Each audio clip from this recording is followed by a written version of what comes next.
নতুন শিক্ষা কারিকুলাম বাস্তবায়ন বা বাতিল প্রসঙ্গে সাংবাদিকের প্রশ্ন জবাবে যা বললেন মাননীয় শিক্ষা আমি উপদেষ্টা। বলিনি কারিকুলাম বাতিল হয়ে গেল আজকে থেকে, এটা কিন্তু পরিষ্কার বলে দিচ্ছি।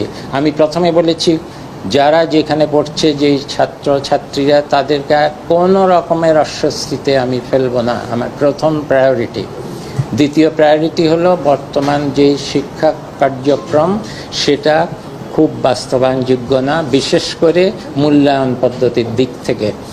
সেটা কি করে আবার সংশোধন করা যাবে, আগে অন্তত আগের শিক্ষাক্রমে প্রথমে ফিরে আর তারপরে আবার চিন্তা করবে নতুন করে কী করে হয়। সেই ট্রানজিশনটা কী করে হবে সেটা আমাকে যদি জিজ্ঞেস করো, আমি কি করে পারবো? এটা তো অত্যন্ত জটিল একটা জিনিস।